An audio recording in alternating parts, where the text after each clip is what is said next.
It's vertical marketing, right? Vertical integration. Disney owns ESPN. Yeah, I've been called. They've been saying Cinderella story with me a bit. It's kind of funny.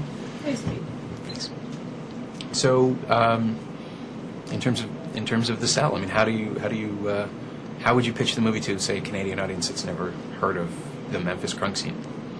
Well, I mean, I would tell them that first of all, it's about people trying to restart their life. It's. I mean, yeah, it is about this pimp, and it's about his girls, and they're trying to make this makeshift studio in the back of their shotgun house. And I guess I would first have to make sure that Canadians knew what a shotgun house is. That's a house that is kind of like long and narrow, and if you open the front door, you could shoot a shotgun through it, and it would go through the back door without hitting anything. So that's kind of house that DJ lives in, and it's about him having this midlife crisis. His father died young, and he thinks that he doesn't have that much time left, and so he's going to try to get back to doing what he was doing when he was 13 years old, which was make rap music.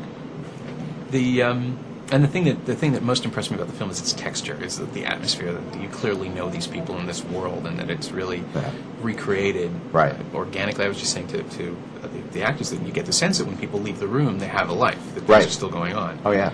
And so, how much of it, how did you shape the script? How did you develop it? How did you find Terrence Well, Howard? I think that's why it was so important that we shot in Memphis. I mean, that's where I live, and it's my home. It's these are people that I know and experience, and as long as I didn't judge them, as long as I didn't lead the audience down this path of judgment towards these characters, I knew that they would be able to allow themselves to identify with them, just like I do, just like my family does in our life. So, I think it's just a matter of feeling at home, If an audience is going to feel at home with these people, no matter who they are, then they're going to connect.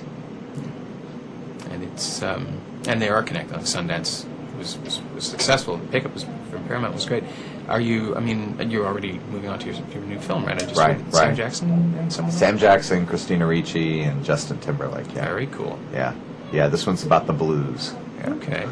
Well, they discussed the blues already. There's a DJ speech. Right. So, other DJ. Right. And so, as far as Terrence Howard, it's great casting. He's terrific. But how did you find him? Well, I had been hearing about Terrence for a while. Once the script was kind of out there, people were saying, who'd be perfect for this is Terrence Howard. And I had seen Terrence in a movie called Boycott. I'd also seen him in The Best Man. And like everybody else, I believe that he was one of those guys that's like, man, why isn't this guy a lead in a movie? He's so good. And I think that's the thing that he had in common with DJ. I think that Terrence feels that he's got a lot of skills, he's got a lot of gifts, and he's been working hard for a long time. And it's time that he started having some respect. And this was his time. This was his moment to work hard, just like the character he played. And I think it's going to pay off. I think in a year's time, everybody's going to know who Terrence Howard is. Yeah, it's a good year for him. Yeah. All right, we're getting wrapped up. So thank you so much for your time. Best Thank of luck you. with the film. All right, thanks so much. Thank you. Appreciate it. Yeah, I've been trying.